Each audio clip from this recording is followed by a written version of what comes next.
ಓಂ ಶ್ರೀ ಗುರುಭ್ಯೋ ನಮಃ. ಎಲ್ರಿಗೂ ನಮಸ್ಕಾರ. ಸನಾತನವಾಣಿ ಯೂಟ್ಯೂಬ್ ಚಾನೆಲ್ಗೆ ಸ್ವಾಗತ. ನಾವು ಇವತ್ತಿನ ವಿಡಿಯೋದಲ್ಲಿ ಕಾಲಭೈರವಾಷ್ಟಮಿ ಬಗ್ಗೆ ಮಾಹಿತಿಯನ್ನು ತಿಳ್ಕೊಳ್ಳೋಣ. ಹಾಗೆ ಈ ಬಾರಿ ಬಂದಿರುವಂಥ ಕಾಲಭೈರವಾಷ್ಟಮಿ ಬಹಳ ವಿಶೇಷ ಅಂತಲೇ ಹೇಳ್ಬೋದು. ಯಾಕಂದರೆ ಇವತ್ತು ಶನಿವಾರ ಕಾಲಭೈರವಾಷ್ಟಮಿಯ ಆರಾಧನೆಯನ್ನು ಇವತ್ತಿನ ದಿನ ಮಾಡ್ಕೊಳ್ಳಿ. ಬಹಳಷ್ಟು ಜನ ನಾಳೆ ಕೂಡ ಇರ್ಬೋದಲ್ಲ ಅಂತ ಹೇಳ್ತೀರಾ. ಹೌದು, ತಿಥಿಯ ಪ್ರಕಾರವಾಗಿ, ಯಾಕಂದರೆ ಸೂರ್ಯೋದಯ ತಿಥಿಯನ್ನು ತೆಗೆದುಕೊಂಡ್ರೆ ನಮಗೆ ನಾಳೆ ಆಚರಣೆಗೆ ಬರುತ್ತೆ. ಆದರೆ ಕೆಲವೊಂದು ವಿಶೇಷ ಪರಿಹಾರಗಳನ್ನು ಹಾಗೆ ಕಾಲಭೈರವನ ಆರಾಧನೆಯನ್ನು ಸಾಧ್ಯವಾದಷ್ಟು ಸಂಜೆ ಹೊತ್ತಿನ ಮೇಲೆ, ಅಂದರೆ ರಾತ್ರಿ ಸಮಯದಲ್ಲೂ ಕೂಡ ನಾವು ಮಾಡ್ಕೊಳ್ಬೇಕಾಗತ್ತೆ. ಈಗ ಮಹಾಲಕ್ಷ್ಮಿಯ ಪೂಜೆ ಆಗಿರ್ಬೋದು, ಕೆಲವೊಂದು ವಿಶೇಷ ಆರಾಧನೆಗಳನ್ನು ಸಂಜೆ ಹೊತ್ತಲ್ಲೇ ನಾವು ಮಾಡುವಂಥದ್ದಿರುತ್ತೆ.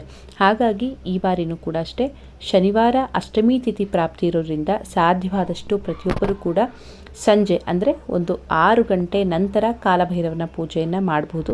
ಅದರಲ್ಲೂ ವಿಶೇಷವಾದಂಥ ಸಮಯ ಅಂತ ತೆಗೆದುಕೊಳ್ಳೋದಾದರೆ ರಾತ್ರಿ 8 ಗಂಟೆ ನಂತರ. ಹಾಗೆ ಭಾಳಷ್ಟು ಜನ ಸಾಧನೆ ಸಿದ್ಧಿಗಳನ್ನು ಮಾಡುವಂಥವ್ರು 12 ಗಂಟೆ ಮಧ್ಯರಾತ್ರಿಯಲ್ಲೂ ಕೂಡ ಮಾಡ್ಕೊಳ್ತಾರೆ.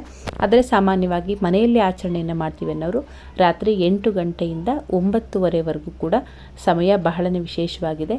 ಈ ಒಂದು ಸಮಯದಲ್ಲಿ ನಿಮ್ಮ ಕುಲದೇವರು ಅಥವಾ ಮನೆ ದೇವರಾಗಿದ್ದರೆ ನೀವು ಕಾಲಭೈರವಾಷ್ಟಕ ಹೇಳೋದು ಅಥವಾ ಕಾಲಭೈರವನ ಮಂತ್ರವನ್ನು ಹೇಳುವಂಥದ್ದು ನೀವು ಆಚರಣೆಯನ್ನು ಮಾಡ್ಕೊಳ್ಬೋದು. ಅಥವಾ ಯೂಟ್ಯೂಬ್ನಲ್ಲಾಗಲಿ ಕಾಲಭೈರವಾಷ್ಟಕವನ್ನು ಹೇಳಿ ನೀವು ಕೂಡ ಕೇಳುವಂಥದ್ದು, ಇದು ಕೂಡ ಒಂದು ಮನೆಯಲ್ಲಿ ಪಾಸಿಟಿವ್ ಎನರ್ಜಿಯನ್ನು ತಂದುಕೊಡುತ್ತೆ. ಹಾಗೆ ಸಾಧ್ಯವಾದಷ್ಟು ಮನೆಯಲ್ಲಿ ಧೂಪಗಳನ್ನು ಸಿಂಪಡಿಸಿ. ಯಾಕಂದರೆ ಮನೆಯಲ್ಲಿರುವಂಥ ನಕಾರಾತ್ಮಕತೆ ಶಕ್ತಿಗಳನ್ನು ಹೊರಗೆ ಹಾಕುವಂಥದ್ದು ವಿಶೇಷವಾಗಿ ಶನಿವಾರ ಮಾಡಿದ್ರೆ ಬಹಳ ಉತ್ತಮ. ಹಾಗಾಗಿ ಮನೆಯಲ್ಲಿ ಸಂಜೆ ಹೊತ್ತಲ್ಲಿ ಧೂಪಗಳನ್ನು ಹಾಕುವಂಥದ್ದು, ಹಾಗೆ ಕರ್ಪೂರವನ್ನು ಬೆಳಗಿಸಿ ಅದರಲ್ಲಿ 7 ಲವಂಗವನ್ನು ಹಾಕಿ ನೀವು ಒಂದು ಬೆಳಗಿಸುವಂಥದ್ದಾಗಿರ್ಬೋದು. ಈ ಆಚರಣೆಗಳನ್ನು ಮಾಡಿಕೊಂಡ್ರೆ ಮನೆಯಲ್ಲಿ ಸಾಧ್ಯವಾದಷ್ಟು ನಕಾರಾತ್ಮಕತೆಗಳು ದೂರ ಆಗುತ್ತೆ ಅಂತ ಹೇಳ್ಬೋದು. ಇನ್ನು ಕಾಲಭೈರವ ಆರಾಧನೆಯನ್ನು ಸಂಜೆ ಹೊತ್ತಿನಲ್ಲೇ ಮಾಡಬೇಕು ಅಂತ ನಿಮಗೆ ತಿಳಿಸ್ಕೊಟ್ಟಿದ್ದೆ. ಎಲ್ರಿಗೂ ಕೂಡ ಗೊತ್ತಿರೋ ಹಾಗೆ ಬೂದುಗುಂಬಳಕಾಯಿ ದೀಪವನ್ನು ಎಲ್ಲರೂ ಕೂಡ ಹಚ್ಚುವಂಥದ್ದು ಆಚರಣೆಯನ್ನು ಮಾಡ್ತಾ ಇದ್ದಾರೆ. ಹಾಗಾಗಿ ಅದರಲ್ಲಿ ಹೇಳುವಂಥ ಒಂದು ವಿಶೇಷತೆ ಅನ್ನೋದೇನಿಲ್ಲ. ನೀವು ಕೂಡ ಬೆಳಗಿಸುವಂಥದ್ದಿದ್ದರೆ ಸರಿಯಾದ ವಿಧಾನದಲ್ಲಿ ಸಾಧ್ಯವಾದಷ್ಟು ಒಂದು ಬೂದುಗುಂಬಳಕಾಯಿ ದೀಪವನ್ನು ಬೆಳಗಿಸಿ. ಕಾರಣ ಏನಂದರೆ ಮನೆಯಲ್ಲಿ ಬೆಳಗಿಸ್ಲಿಕ್ಕೆ ಹೋಗಬೇಡಿ. ಹಾಗೆ ಮನೆಯಲ್ಲಿ ಸಿದ್ಧತೆಗಳನ್ನು ಕೂಡ, ಅಂದರೆ ಬೂದುಗುಂಬಳಕಾಯಿಯನ್ನು ಕಟ್ ಮಾಡೋವಂಥದ್ದನ್ನು ಕೂಡ ದಯವಿಟ್ಟು ಮಾಡಬೇಡಿ. ಬೇಕಿದ್ರೆ ನೀವು ಕಂಪ್ಲೀಟಾಗಿ ಒಂದು ಬೂದುಗುಂಬಳವನ್ನು ತೆಗೆದುಕೊಂಡು ಹೋಗಿ ದೇವಾಲಯಗಳಲ್ಲಿ ಕೂತ್ಕೊಂಡು ಅಲ್ಲೇ ಸಿದ್ಧತೆಯನ್ನು ಮಾಡಿ ನೀವು ಅಲ್ಲೇ ಬೆಳಗಿಸಿ ಬಂದರೆ ಇನ್ನೂ ಉತ್ತಮ ಅಂತ ಹೇಳ್ಬೋದು. ಅಥವಾ ಮನೆಯ ಹೊರಭಾಗದಲ್ಲಿ ಹೊಸ್ತಿಲಿನ ಭಾಗದಲ್ಲಿ ಕೂತ್ಕೊಂಡು ನೀವು ಅಲ್ಲಿ ಸಿದ್ಧತೆಯನ್ನು ಮಾಡಿ ಅಲ್ಲೇ ದೀಪಗಳನ್ನು ಬೆಳಗಿಸಿ ನೀವು ಪ್ರಾರ್ಥನೆಯನ್ನು ಕೂಡ ಮಾಡ್ಬೋದು. ಯಾಕಂದರೆ ಕಾಲಭೈರವ ನಾವು ಕ್ಷೇತ್ರಪಾಲ ಅಂತ ಹೇಳ್ತೀವಿ. ಮನೆಯ ಹೊರಭಾಗದಲ್ಲೇ ಅವನನ್ನು ಆರಾಧನೆಯನ್ನು ಮಾಡಬೇಕು. ಹಾಗೆ ಯಾರು ಅಂದರೆ ಈ ಕಾಲಭೈರವ ಏನಿದ್ದಾರೆ ಅವರು ಯಾವಾಗಲೂ ಕೂಡ ಭೂತ ಪ್ರೇತಗಳ ಜೊತೆಗೆ ಇರುವಂಥವರಾಗಿರ್ತಾರೆ. ಹಾಗಾಗಿ ನಾವು ಅದನ್ನು ಮನೆಗೆ ಕರೆದುಕೊಂಡು ಬರಲಿಕ್ಕೆ ಆಗಲ್ಲ. ಹಾಗಾಗಿ ಮನೆಯ ಹೊರಭಾಗದಲ್ಲೇ ಅವರಿಗೆ ನಾವು ಏನು ಪೂಜೆ ಅಥವಾ ಪ್ರಾರ್ಥನೆಯನ್ನು ಮಾಡ್ಕೊಳ್ಬೇಕು ಸಾಧ್ಯವಾದಷ್ಟು ಮನೆಯ ಹೊರಭಾಗದಲ್ಲೇ ಮಾಡ್ಕೊಳ್ಬೇಕಾಗುತ್ತೆ. ಹಾಗಾಗಿ ಪ್ರತಿಯೊಬ್ಬರೂ ಕೂಡ ಬೂದುಗುಂಬಳಕಾಯಿ ದೀಪವನ್ನು, ಯಾಕಂದರೆ ದೃಷ್ಟಿ ನಿವಾರಣೆಗಾಗಿ ಅಥವಾ ದೋಷಗಳ ಒಂದು ಮಾಟ ಮಂತ್ರ ದೋಷ ನಿವಾರಣೆಗಾಗಿ ಮಾಡುವಂಥದ್ದಾಗಿರೋದ್ರಿಂದ ಈ ಎಲ್ಲ ಕ್ರಮಗಳನ್ನು ಮನೆಯ ಹೊರಭಾಗದಲ್ಲೇ ಮಾಡಿಕೊಂಡ್ರೆ ಉತ್ತಮ.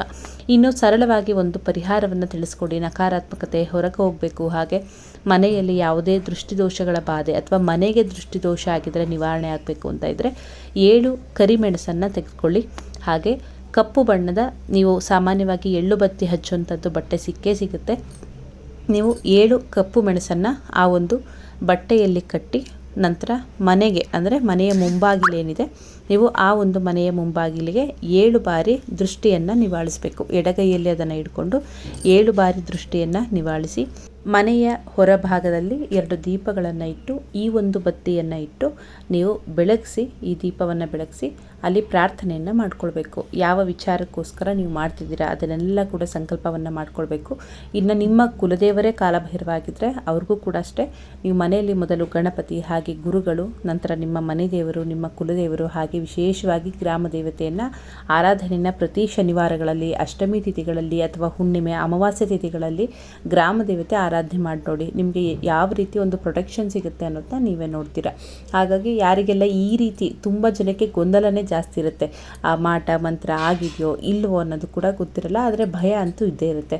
ಹಾಗಾಗಿ ಆ ಎಲ್ಲ ಭಯದ ಒಂದು ನಿವಾರಣೆಗಾಗಿ ಸರಳವಾಗಿ ಮಾಡ್ಕೊಳ್ಳುವಂಥ ಪರಿಹಾರವನ್ನು ಹೇಳ್ತಾ ಇರುವಂಥದ್ದು. ಪ್ರತಿ ಅಷ್ಟಮಿಗೂ ಕೂಡ ನೀವು ಈ ಪರಿಹಾರವನ್ನು ಮಾಡ್ಕೊಳ್ಬೋದು. ಅದರಲ್ಲೂ ವಿಶೇಷವಾಗಿ ಹುಣ್ಣಿಮೆ ಆಗಿ ಬರುವಂತಹ 8ನೇ ದಿನ ಅಷ್ಟಮಿ ತಿಥಿ ಏನಿದೆ, ಇದು ಕಾಲಭೈರವನಿಗೆ ಸಂಬಂಧಪಡುವಂಥದ್ದು. ಹಾಗಾಗಿ ಹುಣ್ಣಿಮೆ ಆಗಿ ಬರುವಂಥ ಅಷ್ಟಮಿ ತಿಥಿಯಲ್ಲೇ ಈ ಆಚರಣೆಯನ್ನು ಮಾಡಬೇಕು.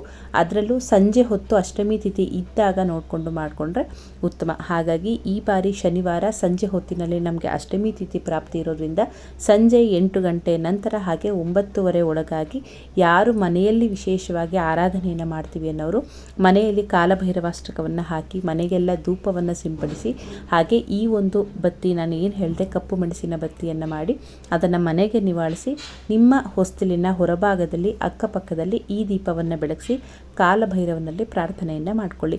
ಮನೆಗೆ ಯಾವುದೇ ರೀತಿ ದೃಷ್ಟಿದೋಷಗಳಾಗಿದ್ದರೆ ಅಥವಾ ಮನೆಯಲ್ಲಿ ನಕಾರಾತ್ಮಕತೆಗಳಿದ್ದರೆ ಅಥವಾ ಮನೆಗೆ ಯಾವುದೇ ರೀತಿ ಮಾಟ ಮಂತ್ರ ದೋಷಗಳಾಗಿದ್ದರೂ ಕೂಡ ಇದನ್ನು ನಿವಾರಣೆ ಮಾಡಿ ಅಂತ ಹೇಳಿ ಕ್ಷೇತ್ರ ಪಾಲಕನಾದಂಥ ಕಾಲಭೈರವನಲ್ಲಿ ಪ್ರಾರ್ಥನೆ ಮಾಡಿಕೊಳ್ಳಿ.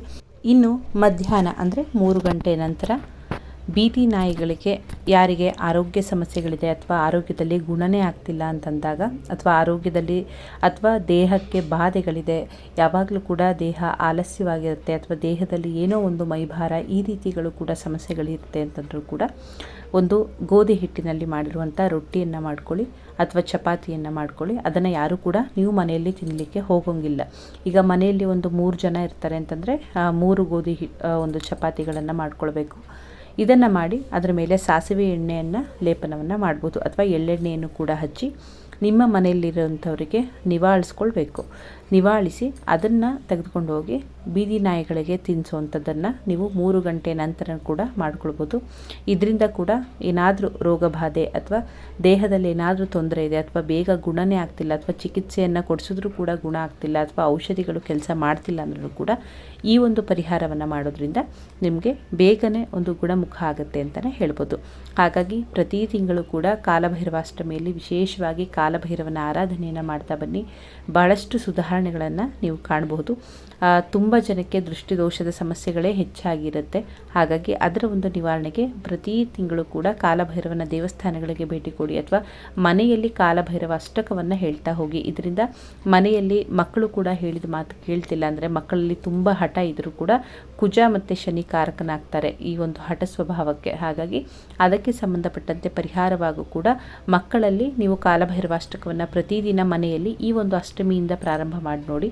ಪ್ರತಿದಿನ ಸಂಜೆ ಹೊತ್ತಿನಲ್ಲಿ ಮಕ್ಕಳಿಗೆ ಕೇಳಿಸುವಂಥದ್ದು. ಈಗಂತೂ ಯೂಟ್ಯೂಬ್ಗಳಲ್ಲಿ ಅಥವಾ ಮಕ್ಕಳು ಮೊಬೈಲನ್ನು ಹಿಡಿದುಕೊಂಡೇ ಇರ್ತಾರೆ. ಹಾಗಾಗಿ ಅವರಿಗೆ ಕೇಳುವ ಹಾಗೆ ನೀವು ಟಿ ವಿಯಲ್ಲೂ ಕೂಡ ಪ್ಲೇ ಮಾಡ್ಬೋದು ಅಥವಾ ಯೂಟ್ಯೂಬ್ಗಳಲ್ಲಿ ಹಾಕಿ ಮಕ್ಕಳಿಗೆ ಕೂಡ ಕೇಳಿಸ್ಬೋದು. ಇದನ್ನು ಸಂಜೆ ಹೊತ್ತು ಮಾಡ್ತಾ ಬನ್ನಿ.